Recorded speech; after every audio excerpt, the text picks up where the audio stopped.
ચલો વિદ્યાર્થી મિત્રો, આપણે ગયા લેક્ચરમાં ઉદાહરણ 8 સુધી જોયું હતું. હવે ઉદાહરણ 9. આકૃતિમાં દર્શાવ્યા મુજબ 10 માઇક્રોફેરેડના 4 કેપેસિટરોનું એક નેટવર્ક 500 વોલ્ટના સપ્લાય સાથે જોડેલ છે. નેટવર્કનું સમતુલ્ય કેપેસિટન્સ, પહેલું પૂછ્યું છે નેટવર્કનું સમતુલ્ય કેપેસિટન્સ, બીજું પૂછ્યું છે દરેક કેપેસિટર પરનો વિદ્યુત ભાર શોધો. બરાબર?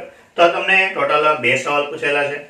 પહેલું પૂછ્યું છે કે આ નેટવર્કનું કેપેસિટન્સ કેટલું, અને બીજું પૂછ્યું છે કે દરેક કેપેસિટરનો વિદ્યુત ભાર શોધો. તો તમને એક સર્કિટ આ પ્રકારની આપી છે કે અહીંયા 500 વોલ્ટની બેટરી છે, એની સાથે 4 કેપેસિટર C1 C2 C3 અને C4. ચાર કેપેસિટરનું કેપેસિટન્સ 10 માઇક્રોફેરાડે આપ્યું છે. ગમે ત્યારે પણ સમતુલ્ય કેપેસિટન્સ શોધવાનું આવે તો સમતુલ્ય કેપેસિટન્સ આવે એટલે આપણી પાસે બે વસ્તુ હોય કે કાં તો કેપેસિટર શ્રેણીમાં હશે કાં તો કેપેસિટર સમાંતરમાં હશે. બરાબર?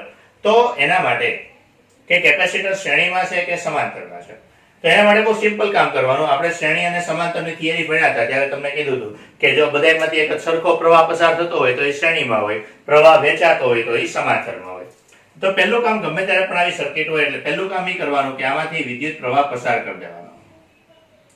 ધારો કે કોઈ I જેટલો વિદ્યુત પ્રવાહ બેટરી હોય તો બેટરીના હંમેશા ધન છેડામાંથી પ્રવાહ પસાર થાય. એ તો તમે વર્ષોથી ભણતા આવ્યા છો. તો બેટરીના ધન છેડામાં ધારો કે કોઈ I પ્રવાહ પસાર કરો છો તો I પ્રવાહ પસાર થશે તો આ બિંદુએથી એના બે ભાગ પડશે. બરાબર? ધારો કે એક I1 કહીએ તો એક I2. આ I2 છે, I2 અહીંયાથી આગળ જશે તો અહીંયા પણ I2 જ આવશે, અહીંયાથી આગળ જશે તો આ પણ I2 જ આવશે, અને આ બિંદુએ અહીંયાથી I1 આવશે, ઉપરથી I2 આવશે, એટલે બંને ભેગા થઈને પાછા I થઈ જશે. તો એનો અર્થ એમ થયો કે C1 C2 અને C3 ત્રણેયમાંથી એક સરખો જ પ્રવાહ પસાર થાય છે, તેનો અર્થ કે ત્રણે ત્રણ શ્રેણીમાં હશે. અને ત્રણેય સાથે C4, તો C4 માં I1 પ્રવાહ છે, એનો અર્થ કે આ ત્રણેય સાથે C4 સમાંતરમાં છે. બરાબર? પછી તો ખાલી તમારે શ્રેણી અને સમાંતરના સૂત્ર મગજમાં રાખવાના. બરાબર? તો સૌપ્રથમ તો એ જ એટલે આપણે સિમ્પલ કામ શું કરશું કે C1 C2 C3 નું સમતુલ્ય કેપેસિટન્સ શોધી લેશું, એની સાથે C4 નું સમતુલ્ય કેપેસિટન્સ કે C1 C2 અને C3 ના સમતુલ્ય શ્રેણી જોડાણનું. બરાબર? ત્રણે ત્રણ શેમાં છે? શ્રેણીમાં. તો સમતુલ્ય શ્રેણી જોડાણનું કેપેસિટન્સ. તો શ્રેણી જોડાણની અંદર તમને ખબર છે કે આ કામ કરીએ કે ત્રણેયનું સમતુલ્ય છે ને C' નામ આપી દઈએ. તો શ્રેણી જોડાણમાં તમને ખબર છે શ્રેણી જોડાણનું સૂત્ર શું કે 1/c બરાબર 1/c1 + 1/c2 + 1/c3. તો 1/c' બરાબર શું થશે? 1/c1 + 1/c2 + 1/c3. તો બધાનું મૂલ્ય તો સરખું જ છે એટલે 1/10 + 1/10 + 1/10 એટલે 3/10. તો આના પરથી C' બરાબર શું મળશે? તો કે 10/3 માઇક્રોફેરાડ. આ C' કયો મળ્યો? તો કે C1 C2 અને C3 નો સમતુલ્ય કેપેસિટન્સ મળ્યો. ત્રણેયનો સમતુલ્ય કેપેસિટન્સ એટલે આપણે C' મળ્યો. તો એનો અર્થ એમ થઈ ગયો કે હવે જો આ સર્કિટ વિચારીએ તો સર્કિટ કંઈક આ પ્રકારની થઈ જશે કે આ ત્રણેય જે છે C1 C2 C3 ત્રણેય છે, ત્રણેયની જગ્યાએ મારે શું લખવાનું? તો કે C'. એ C' ની હારે કોણ છે હવે? C4 અને એની સાથે બેટરી. બરાબર? કઈક આટલું આવે. તો હવે જ્યારે તમે ફરીથી બેટરીમાંથી પ્રવાહ કોઈ પસાર કરો, બરાબર, તો હવે તમે બેટરીમાંથી પ્રવાહ પસાર કરો તો તમને એક એ આઈડિયા આવશે કે અહીંયાથી જો હવે તમે કોઈ પણ પ્રવાહ I પ્રવાહ ધારો કે હું પસાર કરું છું તો આમાંથી I1 જાય તો આમાંથી I2 જાય. તો બંનેમાંથી પ્રવાહ અલગ અલગ ગયો. અલગ અલગ પ્રવાહ હોય એટલે સમાંતરમાં હોય. તો માટે C' અને C4 ના સમાંતર જોડાણનું સમતુલ્ય કેપેસિટન્સ, એને ખાલી C વડે દર્શાવી દઈએ. સમાંતર છે તો આપણે ભણી ગયા હતા સમાંતરમાં શું કરવાનું? સીધો સરવાળો એટલે C' + C4. તો C' કેટલો છે? તો C' અહીંયા કેટલો મળ્યો? 10/3 એટલે 10/3 અને C4 તો 10 એટલે કેટલું થશે? 10 * 30 ને 10 = 40, 40/3 માઇક્રોફેરાડ. આ કુલ કેપેસિટન્સ મળ્યો, આખા પરિપથનો કુલ કેપેસિટન્સ મળ્યું 40/3 માઇક્રોફેરાડે. એક સવાલ પૂરો. બીજો સવાલ તમને એવો પૂછ્યો છે કે દરેક કેપેસિટરનો વિદ્યુત ભાર શોધો. જો આ એક અગત્યનો સવાલ છે. ગમે ત્યારે પણ બધાનો વિદ્યુત ભાર શોધવાનું કે ત્યારે ખાસ ધ્યાન રાખવાનું કે વિદ્યુત ભાર શોધવાનું કે એટલે કેપેસિટન્સ ફરજિયાત ગોતી લેવાનો. અહીંયા સુધી દાખલો ફરજિયાત ગણવાનો. પછી અહીંયાથી આમ ચાલ્યા વિદ્યુત ભારમાં ઊંધું ચાલવાનું. વિદ્યુત ભારમાં હંમેશા યાદ રાખજો કે વિદ્યુત ભારની અંદર તમને જે છેલ્લે કેપેસિટન્સ મળ્યો ને એનો સૌથી પહેલા વિદ્યુત ભાર મળે, પછી ઊંધું ચાલતું જવાનું. હવે આપણે પહેલા સી મેળવ્યો. આ સી એટલે કોનો કેપેસિટન્સ છે? તો કે આખા પરિપથનો. તો આપણે સૌપ્રથમ વિદ્યુત ભાર પણ કોનો મળશે? તો કે આખા પરિપથનો. તો માટે આ પરિપથનો કુલ વિદ્યુત ભાર. તો કુલ વિદ્યુત ભાર તો આપણી પાસે સૂત્ર છે કે Q બરાબર CV. તો C કેટલો? તો કે C છે 40/3. V કેટલો છે? 500. એટલે આ કેટલું થશે? 5 ચોક 20 અને બીજા 3 મીંડા એટલે 2 ગુણ્યા 10⁴. પણ C તો માઇક્રોમાં છે એટલે આ તો શું થયું? માઇક્રો કુલમ થયું. એટલે એ કેટલું મળશે? તો કે 2/3 ગુણ્યા 10⁴ અને માઇક્રો એટલે 10⁻6 એટલે 2/3 ગુણ્યા 10⁻2 કુલમ. બરાબર? તો ટોટલ વિદ્યુત ભાર એટલો મળ્યો. હવે અહીંયા સમજો આગળ Q વિદ્યુત ભાર. તો Q વિદ્યુત ભાર કોનો છે? તો કે આ Q વિદ્યુત ભાર C કેપેસિટન્સનો છે. C કેપેસિટન્સની અંદર કોણ છે? તો કે C' અને C4 છે. C' અને C4 એકબીજા હારે કેવા? તો કે સમાંતરમાં છે. જો ફરીથી સમજો Q વિદ્યુત ભાર કોનો? તો કે C નો. C ની અંદર કોણ છે? તો કે C' ને C4 છે. C' C4 કેવા? તો કે સમાંતરમાં છે. તો સમાંતરમાં છે, સમાંતર માટે આપણી પાસે વિદ્યુત ભારનું સૂત્ર હતું Q1 બરાબર કેપિટલ Q C1/C1 + C2. બરાબર? સમાંતર માટે આપણી પાસે સૂત્ર છે. તો માટે જો સમજો કે C' અને C4 માટે કુલ વિદ્યુત ભાર કેપિટલ Q છે. તો માટે C4 નો વિદ્યુત ભાર. તો હવે આપણી પાસે જે સૂત્ર હતું કે Q1 બરાબર કેપિટલ Q C1/C1 + C2 આવું આપણે લખતા હતા. એ સૂત્ર કોના માટે લખ્યું હતું? જ્યારે C1 અને C2 એકબીજાને સમાંતરમાં હોય. અહીંયા સમાંતરમાં કોણ છે? C' અને C4. તો મારે Q4 લો તો અહીંયા શું લેવાનું? C4 છેદમાં C' + C4. તો સૂત્ર બહુ કોમન છે. Q C1/C1 + C2. વિદ્યુત ભારનું વિતરણની થિયરી કરાવી ત્યારે સૂત્ર કરાવેલું છે. ચાલો બીજી બધી કિંમત મૂકી દો. Q કેટલો? 2/3 ગુણ્યા 10⁻2. 2/3 ગુણ્યા 10⁻2. C4 તો 10 અને C' + C4. તો C' + C4 કેટલો? 40/3. બરાબર?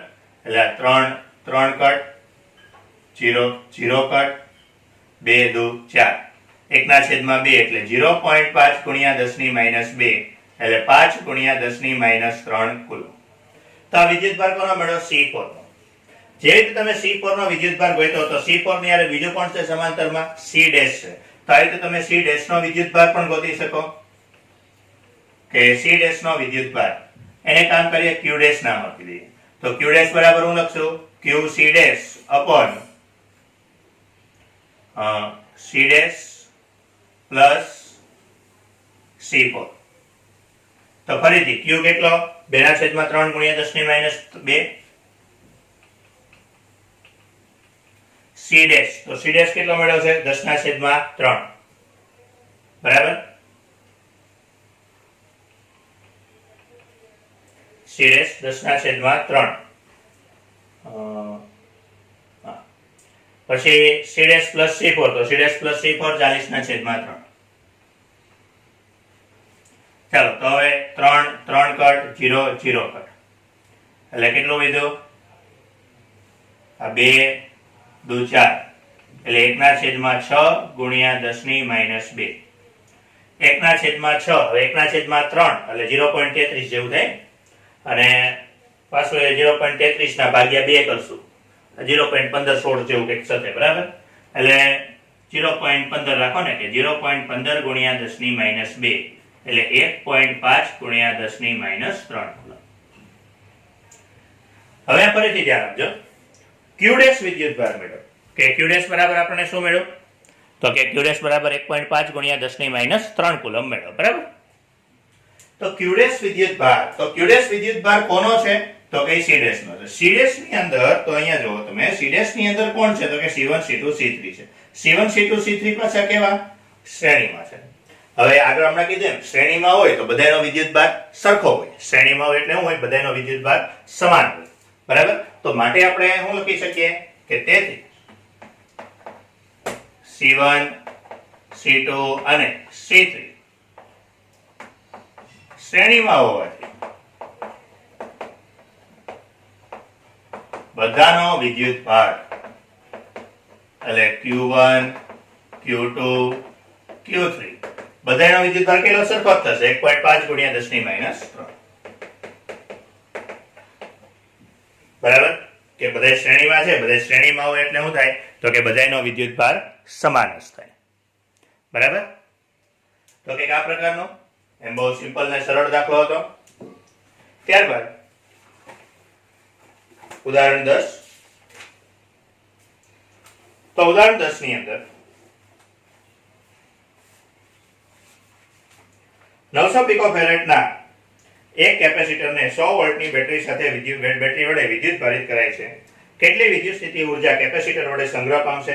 કેપેસિટરનું બેટરીથી જોડાણ દૂર કરીને બીજા 900 પિકોફેરેડના કેપેસિટર સાથે જોડવામાં આવે તો તંત્ર વડે કેટલી સ્થિતિ ઉર્જા સંગ્રહ પામશે? બે સવાલ તમને પૂછ્યા છે. પહેલો સવાલ જે તમને કીધો છે કે એક 900 પિકોફેરેડનું કેપેસિટર છે. બરાબર? 900 પિકોફેરેડનું કેપેસિટર છે. એટલે C કહી દઈએ તો C1 કહી દઈએ તો C1 કેટલું છે? 900 પિકોફેરેડ. પિકોફેરાડે આ 900 એટલે 9 ગુણ્યા 10⁻². પિકોફેરાડે એટલે 10⁻12 ફેરાડ. એટલે કેટલું થશે? 9 ગુણ્યા 10⁻10 ફેરાડ. આ C1 મળી ગયો. 100 વોલ્ટની બેટરી સાથે વિદ્યુત ભારિત કર્યો છે એટલે V બરાબર 100 વોલ્ટ. તો પહેલો સવાલ તમને એ પૂછ્યો છે કેટલી ઉર્જા સંગ્રહ થશે. ચલો તો આ કેપેસિટરમાં સંગ્રહિત ઉર્જા એને આપણે કામ કરીએ U1 કહી દઈએ, પ્રારંભિક ઉર્જા છે એની. તો U1 બરાબર શું થશે? તો કે હાફ C1 V². હા, C1 કેટલો છે? તો 9 ગુણ્યા 10⁻10. V100 એટલે 10⁻2 વોલ્ટ. બરાબર? V એટલે 100 આપ્યો છે અને 100 એટલે 10⁻2 વોલ્ટ. તો 10⁻2 વોલ્ટ છે એનો વર્ગ કરશો એટલે 10⁻4 વોલ્ટ. આ 9 ભાગ્યા 2 એટલે 4.5 ગુણ્યા 10⁻6 જૂલ. એટલે 4.5 ગુણ્યા 10⁻6 જૂલ આટલી ઉર્જા સંગ્રહ પામશે. બીજો સવાલ જે તમને કીધો છે બેટરી થી જોડાણ દૂર કરીને બીજા 900 પિકોફેરેડના કેપેસિટર સાથે જોડાણમાં લાવવામાં આવે તો હવે સંગ્રહિત ઉર્જા કેટલી હશે? જો એ સમજો. બેટરીથી દૂર કરી દેવાનો છે, આ જ કેપેસિટરને બીજા કેપેસિટર સાથે જોડાણમાં લાવવાનો છે. હવે બેટરીથી દૂર કરી દઈએ, માત્ર બે કેપેસિટરને જ એકબીજા સાથે જોડાણમાં લાવીએ તો ફરજિયાત બંને કેપેસિટર એકબીજા સાથે સમાંતરમાં આવે. બીજો કોઈ વિકલ્પ જ ન હોય. બેટરી હોય ને સાથે તો આપણે કોઈ વિકલ્પ રહે શ્રેણી કે સમાંતર. પરંતુ આમાં તમને એવું કીધું છે બેટરી દૂર કરી દેવાની છે અને એ કેપેસિટરને બીજા કેપેસિટર સાથે જોડવાનો છે. તો તમારે ખાલી બે કેપેસિટર જ જોડવા છે તો તમારી પાસે સમાંતર સિવાય કોઈ વિકલ્પ જ ન હોય. બરાબર? એનો અર્થ કે બંને કેપેસિટર સમાંતરમાં આવશે. અને જે તમને આમાં કીધું છે કે બીજો એક દૂર કરીને બીજા 900 પિકોફેરેડના કેપેસિટર સાથે જોડવામાં આવે છે. એટલે બીજા કેપેસિટરનું એટલે C1 એ 900 અને C2 એ 900. C1 C2 બે કેટલા? 9 ગુણ્યા 10⁻10 ફેરાડ છે. બરાબર? હવે ઉર્જા ગોતવી છે તો આજે C1 અને C2 છે તો એ સમજો C2 પાસે તો કોઈ ચાર્જ હતો જ નહીં કારણ કે એને તો કઈ આપણે બેટરી યાર જોડ્યો નતો એટલે C2 પાસે કોઈ ચાર્જ હતો નહીં. ચાર્જ તો બધો જ કોની પાસે હતો? તો કે ચાર્જ તો બધો જ C1 પાસે જ હતો. એનો અર્થ એમ થશે કે જે પણ કઈ ચાર્જ મળશે C2 ને એ C2 ને ચાર્જ તો બધો ક્યાંથી મળશે? તો કે C1 પાસેથી. એનો અર્થ એમ થઈ ગયો કે પરિપથનો કુલ ચાર્જ કેટલો હશે? તો કે પરિપથનો કુલ ચાર્જ તો કે C1 પાસે જે ચાર્જ છે એ જ હશે. તો પેલું કામ એ કરી લઈએ કે આ પરિપથનો કુલ વિદ્યુતભાર, બરાબર? કુલ ચાર્જ એટલે કુલ વિદ્યુતભાર. તો Q બરાબર તો કુલ વિદ્યુતભાર કેટલો? તો કે પહેલા પાસે છે એટલો. તો C1 કેટલો? C1 9 ગુણ્યા 10 ની માઇનસ 10 અને V એટલે 100 10 ની 2 બરાબર. એટલે ફાઇનલી કેટલો મેળવ્યો? 9 ગુણ્યા 10 ની માઇનસ 8 કુલમ. એટલો કંઈક વિદ્યુતભાર થયો. હવે આ જે વિદ્યુતભાર છે એ કુલ વિદ્યુતભાર છે. બંને કેપેસિટરને એકબીજા સાથે સમાંતરમાં જોડ્યા છે. આપણે આગળ ભણી ગયા હતા શ્રેણીમાં જોડો કે સમાંતરમાં જોડો, ઉર્જાનો તો સીધો સરવાળો જ કરવાનો. તો એક બહુ સિમ્પલ કામ કરવાનું છે કે બંને કેપેસિટરનો વિદ્યુતભાર ગોતી લ્યો. બરાબર, બંનેનો વિદ્યુતભાર મળી જાય પછી તમારે પાસે સૂત્ર છે Q2/2C. બરાબર, એટલે સિમ્પલ થાય. ચલો તો બંને સમાંતરમાં છે તો C1 નો વિદ્યુતભાર, તો C1 નો વિદ્યુતભાર એટલે હું Q1 લઉં તો Q1 બરાબર સૂત્ર શું છે? QC1/C1 + C2. તો Q કેટલો? 9 ગુણ્યા 10 ની માઇનસ 8. આ તો ભલે જ થોડીક વાર એમને અહીંયા સમજો C1 ને C2, તો C1 ને C2 બંને સરખા છે. બંને સરખા છે એટલે અહીંયા શું થશે કે C1 C2 બધાની જગ્યાએ હું C લખી નાખું તો અહીંયા શું થાય? Q/2 થઈ જાય.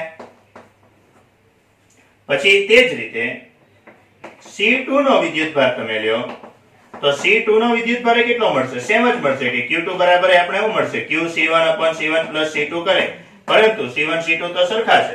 C1 C2 સરખા છે એટલે અહીંયા કુલ વિદ્યુતભાર કેટલો થશે? Q/2 થઈ જશે. બરાબર, બંને માટે કુલ વિદ્યુતભાર Q/2 થઈ જાય છે. તો માટે આ તંત્રની કુલ ઉર્જા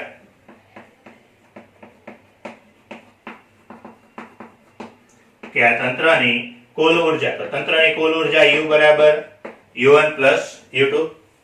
U1 એટલે કેટલું થશે? તો કે U1 બરાબર Q1/2C1 Q2/2C2. પરંતુ Q1 અને Q2 બે કેટલા છે? Q/2. એનો કે Q1 Q2 બે સરખા છે. C1 C2 બે સરખા છે. એ બધી કિંમતો મૂકી દો તો Q1 બરાબર Q/2 મૂકો એટલે Q2/4 * 2C. C1 C2 સરખા છે વત્તા Q2/4 * 2C. તો આ કેટલું મળ્યું? Q2/8C + Q2/8C એટલે Q2/4C. જો અહીંયા સમજો Q એટલે કોનો વિદ્યુતભાર? તો કે C1 નો. C એટલે કોનો કેપેસિટર? તો કે C1 નો. તો એનો અર્થ એમ થઈ ગયો કે આ તો Q2/4C છે તો તમે આને આ રીતે લખી શકો Q2/2C ભાગ્યા 2. આવી રીતે લખી શકાય ને કે Q2/4C છે એટલે એનો અર્થ શું થઈ ગયો? Q2/2C ના અડધા. તો Q2/2C એટલે કોની ઉર્જા થઈ? તો કે પહેલા કેપેસિટરની. કેટલી છે? 4.5 ગુણ્યા 10 ની માઇનસ 6 એટલે 4.5 ગુણ્યા 10 ની માઇનસ 6 ભાગ્યા 2 એટલે ફાઇનલી કેટલું મળશે? 2.25 ગુણ્યા 10 ની માઇનસ 6 જૂલ. બરાબર, દાખલો અહીંયા પૂરો. પણ ધારો કે તમને એવું પૂછે ને કે દરેક કેપેસિટરની ઉર્જા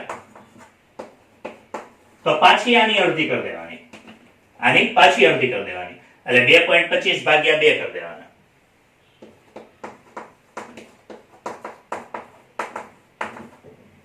બરાબર, આ યાદ રાખજો.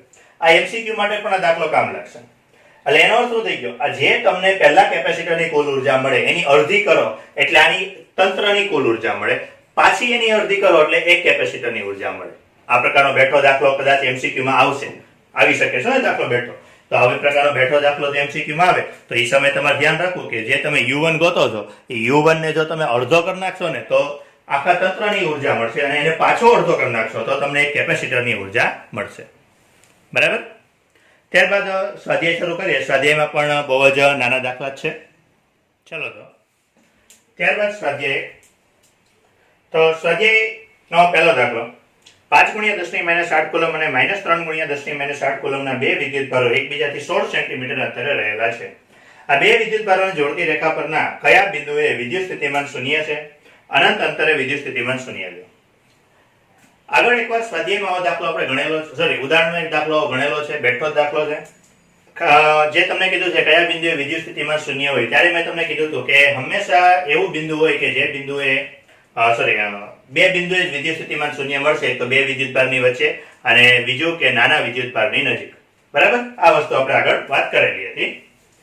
તો હવે જ્યાં મેં તમને કીધું છે બે વિદ્યુતભાર આપ્યા છે કે એક વિદ્યુતભાર Q1 એક વિદ્યુતભાર Q2. Q1 આપી દીધો છે 5 ગુણ્યા 10 ની -8, Q2 આપ્યો છે -3 ગુણ્યા 10 ની -8 કુલમ. બંને એકબીજાથી 16 સેન્ટીમીટર અંતરે છે. બરાબર, R લઈ લઈએ એટલે R છે 16 સેન્ટીમીટર. Q1 5 ગુણ્યા 10 ની -8 કુલમ, Q2 -3 ગુણ્યા 10 ની -8 કુલમ. બે બિંદુ તો હમણાં અમે કીધું એમ બે બિંદુ એટલે કયા, એક અહીંયા A અને B બિંદુ લઈએ, કારણ કે B છે -3 છે એટલે એની નજીક મળશે. ધારો કે એક A બિંદુ એનું અંતર x છે અને B બિંદુ એનું અંતર y છે, કે આ x અને y આ બે બિંદુએ આ બે અંતરે આપણે વિદ્યુત સ્થિતિમાન શૂન્ય મળે છે. બરાબર, તો પહેલા તો એ જ વસ્તુ લખી નાખીએ કે ધારો કે Q1 વિદ્યુત ભારથી અનુક્રમે x અને y અંતરે આવેલા A અને B બિંદુએ વિદ્યુત સ્થિતિમાન શૂન્ય થાય છે.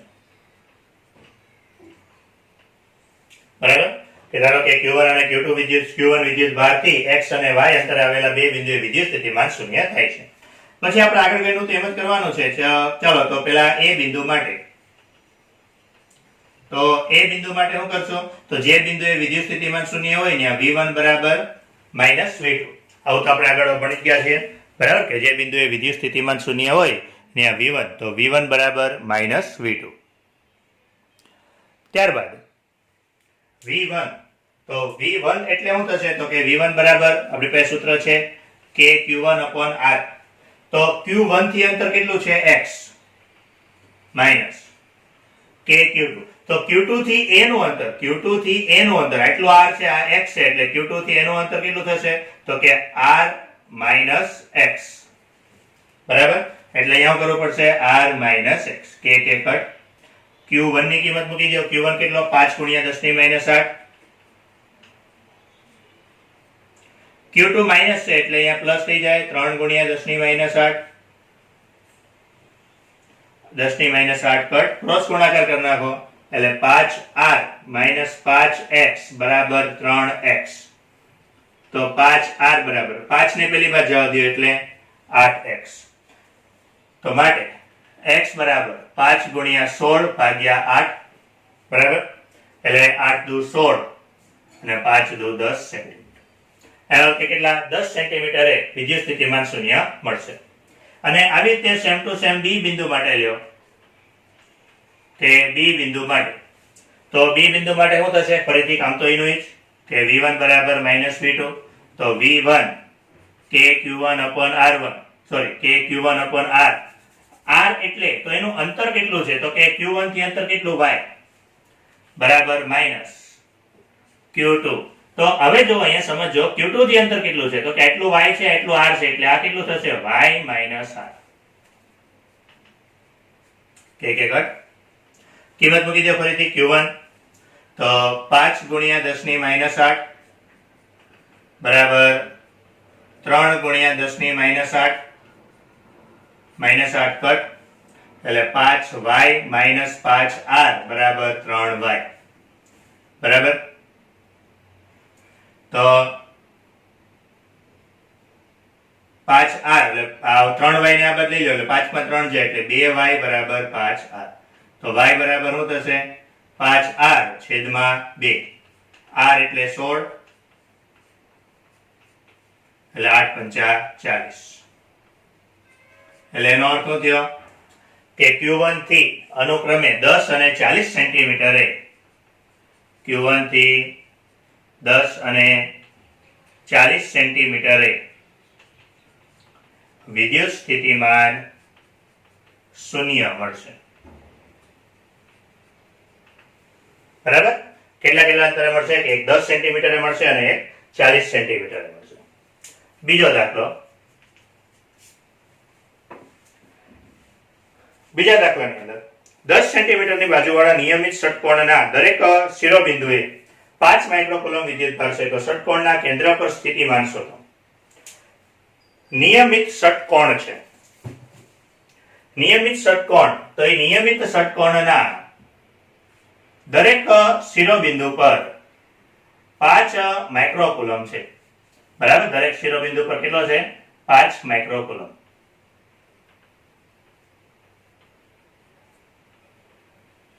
બરાબર. દરેક શિરોબિંદુ પર 5 માઇક્રોકુલમ છે અને 10 સેન્ટીમીટરની બાજુ વાળો ષટકોણ છે, એટલે આ આખું દરેક બાજુની લંબાઈ આપી દીધી ષટકોણ 10 સેન્ટીમીટર. ષટકોણ છે તો નિયમિત ષટકોણ હોય એટલે તમને ખબર છે કે દરેક ખૂણા કેટલા હોય? 120 ના હોય. કારણ કે મારે વિદ્યુત સ્થિતિમાન કેન્દ્ર પર શોધવું છે તો બહુ સિમ્પલ કામ કરવાનું છે કે ભાઈ દરેક શિરોબિંદુનું કેન્દ્રથી અંતર કેટલું થાય. તો હમણાં કીધું એમ કે નિયમિત ષટકોણ છે એટલે બધા જ ખૂણા 120 ના હશે. બધા ખૂણા 120 ના હશે એટલે આ ખૂણો 60 નો, આ પણ 60 નો, એ બે 60 ના હોય તો આ 60 નો થઈ જશે, એ 60 નો થઈ જશે તો અંતર કેટલું થઈ જશે? સમબાજુ ત્રિકોણ થઈ જશે એટલે 10 સેન્ટીમીટર. તો એ ફરીથી 10 સેન્ટીમીટર જ થઈ ગયું છે. તો પછી બહુ સિમ્પલ થઈ ગયું કે વિદ્યુત સ્થિતિમાન 6 વિદ્યુતભાર દ્વારા વિદ્યુત સ્થિતિમાન શોધવું છે. વિદ્યુત સ્થિતિમાન તો અદિશ રાશિ એટલે બીજી કઈ માથાકૂટ કરવાની નથી. ખાલી કામ શું કરો? એક વિદ્યુતભાર દ્વારા સ્થિતિમાન શોધી લ્યો અને સીધા ગુણ્યા 6. બરાબર. તો માટે કેન્દ્ર પર કુલ વિદ્યુત સ્થિતિમાન, તો કેન્દ્ર પર કુલ વિદ્યુત સ્થિતિમાન શું કરશો? તો KQ/R અને એના ગુણ્યા 6. K એટલે 9 ગુણ્યા 10 ની 9, Q આપી દીધો 5 માઇક્રોકુલમ ગુણ્યા 6 અને R કેટલો લેશું? 10 સેન્ટીમીટર એટલે 10 ગુણ્યા 10 ની -2. બરાબર. તો આ કેટલું થઈ ગયો? 6 પંચા 30, 30 ગુણ્યા 9 એટલે 9 તેરી 27 એટલે 270 ગુણ્યા 9 માંથી 6 જાય એટલે 3, 3 ને 2 5, 5 માંથી 1 જાય એટલે 4 એટલે 27 ગુણ્યા 10 ની 5 વોલ્ટ. બરાબર. થોડુંક ગણિત જ હતું કે ભાઈ ષટકોણ છે તો ષટકોણ છે એટલે બધાયનો કેન્દ્રથી અંતર, તો કે નિયમિત ષટકોણ છે, નિયમિત ષટકોણ હોય એટલે બધાયનું કેન્દ્રથી અંતર એના મૂલ્ય જેટલું થશે જેટલી એની બાજુની લંબાઈ હતી એટલું જ. બરાબર. ત્યારબાદ 2.3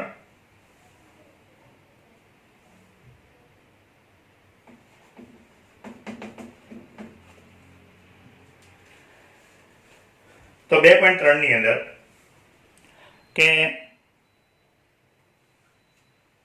બે વિદ્યુતભારો 2 માઇક્રોકુલમ અને -2 માઇક્રોકુલમ એકબીજાથી 6 સેન્ટીમીટર દૂર છે. દૂર આવેલા બિંદુઓ A અને B પર મૂકેલા છે. તંત્રના કોઈ સમસ્થિતિમાન પૃષ્ઠની ઓળખ કરો. આ સપાટી પર દરેક બિંદુએ વિદ્યુત ક્ષેત્રની દિશા કઈ હશે? તો તમને એવું કીધું કે આ તંત્રનું સમસ્થિતિમાન પૃષ્ઠની ઓળખ કરો. બે વિદ્યુતભાર તમને એક પાસે બે વિદ્યુતભાર છે, એક 2 માઇક્રોકુલમ નો, એક અહીંયા એક બિંદુ લઈએ 2 માઇક્રોકુલમ નો, -2 માઇક્રોકુલમ નો. બરાબર. તો કીધું તંત્રના કોઈ સમસ્થિતિમાન પૃષ્ઠની ઓળખ કરો. તો સમસ્થિતિમાન પૃષ્ઠ, પહેલી વસ્તુ તો એ છે કે સમસ્થિતિમાન પૃષ્ઠ ક્યાં મળશે એ તમારે ખાલી કહેવાનું. ઓળખ કરો એટલે સમસ્થિતિમાન પૃષ્ઠ ક્યાં મળશે. તો ભાઈ સમસ્થિતિમાન પૃષ્ઠ કોને કહેવાય? તો કે ભાઈ એવું પૃષ્ઠ જે બિંદુએ જે પૃષ્ઠના દરેક બિંદુએ વિદ્યુત સ્થિતિમાન શૂન્ય હોય છે. તો એનો અર્થ એક એવું બિંદુ ગોતો જે બિંદુએ વિદ્યુત સ્થિતિમાન શૂન્ય થાય. તો અહીંયા જો બંને વિદ્યુતભાર વચ્ચેનું અંતર, તો બંને વિદ્યુતભાર વચ્ચેનું અંતર 6 સેન્ટીમીટર છે. બંને વિદ્યુતભારનું મૂલ્ય સરખું છે. એનો અર્થ થઈ ગયો કે અહીંયા વચ્ચે, ધારો કે એક્ઝેક્ટ વચ્ચે હું કોઈ બિંદુ લઉં, કેટલા અંતરે? 3 સેન્ટીમીટરે જો હું અંતર લઉં તો મને એનું વિદ્યુત સ્થિતિમાન શૂન્ય મળી શકે. ચલો ચેક કરીએ કે કોઈ પણ વિદ્યુતભારથી અથવા તો આ તંત્રના મધ્ય બિંદુએ, તંત્રના કેન્દ્રએ કે કોઈ પણ વિદ્યુતભારથી 3 સેન્ટીમીટર અંતરે, 3 સેન્ટીમીટરે ક્યાં? કે બંને વિદ્યુતભારની વચ્ચે, કે 3 સેન્ટીમીટર અંતરે વિદ્યુત સ્થિતિમાન. ચલો 3 સેન્ટીમીટર અંતરે વિદ્યુત સ્થિતિમાન કેટલું થશે? તો V બરાબર V1 પ્લસ V2. V1 એટલે તો KQ/R, R કેટલો લેશું? 3 સેન્ટીમીટર. V2 એટલે KQ/R, એના માટે R કેટલો લેશું? 3 સેન્ટીમીટર. તો હવે સમજો કે બંને માટે K તો સરખો જ હોય, Q એક માટે 2 છે, એક માટે -2 છે, એટલે મારે અહીંયા વચ્ચે શું કરવું પડશે? માઇનસ. R એ બે માટે સરખો છે એટલે ક્યાં મળશે? શૂન્ય. એનો અર્થ એમ થઈ ગયો કે જે સમસ્થિતિમાન પૃષ્ઠ છે એ ક્યાં મળશે? તો કે 3 સેન્ટીમીટર અંતરે મળશે. તો માટે સમસ્થિતિમાન પૃષ્ઠ બંને વિદ્યુત ભારોને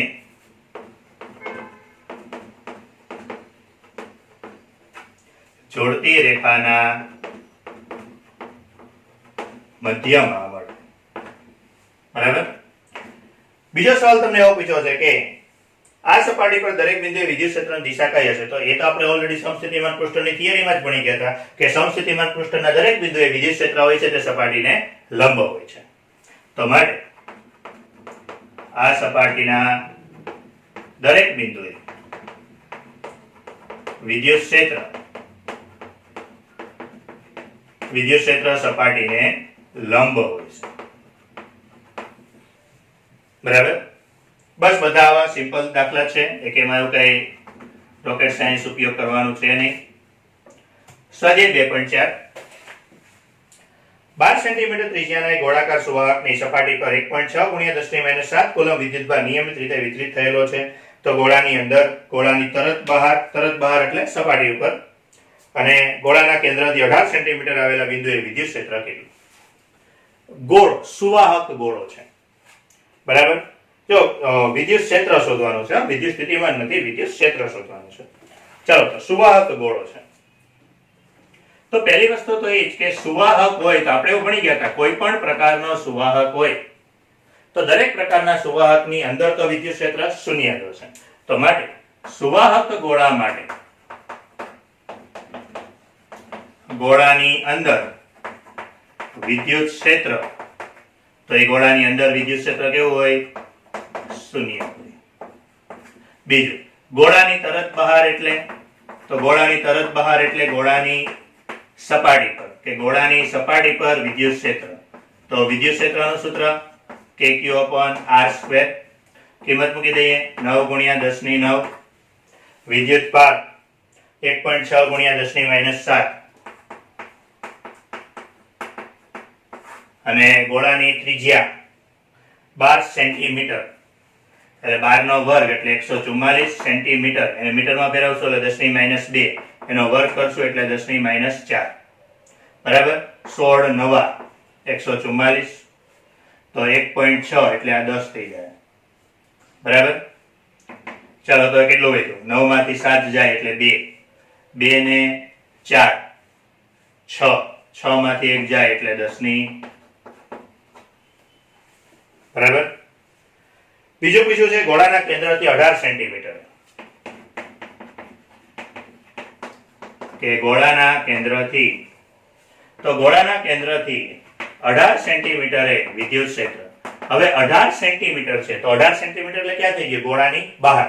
તો ગોળાની બહાર વિદ્યુત ક્ષેત્ર, તો ગોળાની બહાર વિદ્યુત ક્ષેત્રનું સૂત્ર છે આપણી પાસે, E = kq/r².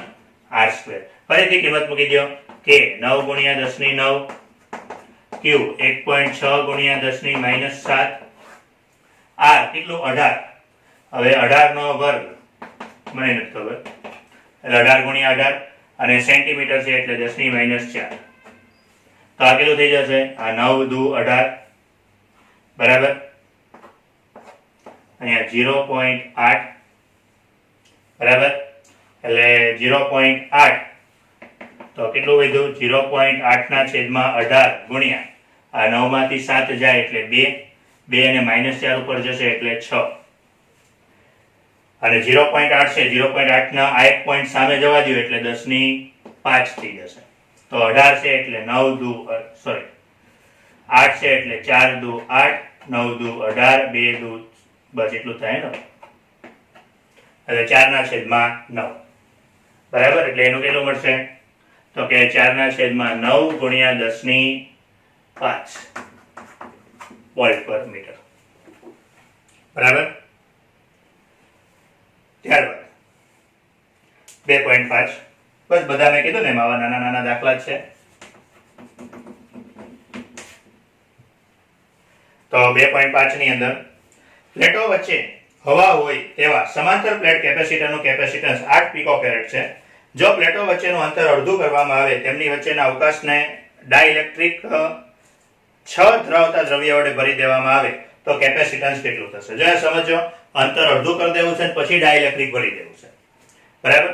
તો પહેલા જે તમને કેપેસિટન્સ આપી દીધું છે 8 પીકોફેરેડ, એટલે C બરાબર, તો A ε0/d, એ કેટલું આપી દીધું? તો 8 પિકોફેરેડ એટલે 8 ગુણ્યા 10 ની ભલે નાખતો રહ્યો. હવે તમને એવું કે અંતર અડધું કરી દેવાનું અને ડાઇલેક્ટ્રિક ભરી દેવાનું. તો અંતર અડધું કરીને ડાઇલેક્ટ્રિક ભરી દો તો નવું કેપેસિટન્સ કેટલું મળશે? કામ કરો અને C0 લઈ લો. તો નવું કેપેસિટન્સ C બરાબર આપણે ભણી ગયા હતા A epsilon 0/d into K કરવાનો. K એટલે ડાઇલેક્ટ્રિક. પરંતુ અહીંયા D ની જગ્યાએ ખાલી શું કરવાનું છે? તો કે D ની જગ્યાએ d/2 કરવાનો છે. તો 2 ગુણ્યા જો A એપ્સિલોન 0/d એટલે 8, K આપી દીધો 6, તો 8 6 48 અને 48 2 96 પિકોફેરાડ. બરાબર. હવે કાલે કરશો બરાબર. હવે છઠ્ઠા દાખલાથી 11 દાખલા છે એટલે હવે સમજો ને 6 7 8 9 10 ને 11 પાંચ જ દાખલા રહ્યા છે બાકી. એટલે આવતીકાલે એ 5 દાખલા પૂરા થઈ જાય પછી બીજું તો કઈ બહુ ખાસ છે ને. એક વધારાના સ્વાધ્યાયનો એક દાખલો આપણે ગણવાનો છે. બરાબર. એટલે પછી કાલે ચેપ્ટર પૂરું થઈ જશે. બરાબર. એટલે નેક્સ્ટ લેક્ચરમાં બાકીના સ્વાધ્યાયના દાખલા, એક વધારાનો દાખલો વધારાના સ્વાધ્યાયના ગણવા. જો વધારાનો સ્વાધ્યાય આમ તો કરવાનો નથી, પરંતુ એવા અમુક દાખલા હશે જે કરાવવા જેવા હોય. બોર્ડમાં તો નહીં જ આવે, પરંતુ જે આપણે જનરલી જે ડબલઈ નીટના MCQ માટે કે અથવા એક્સ્ટ્રા કોઈ પણ એ બધાની એક્ટિવિટી માટે કરવા પડે એમ હોય એ બધા દાખલા આપણે કરશું. બરાબર.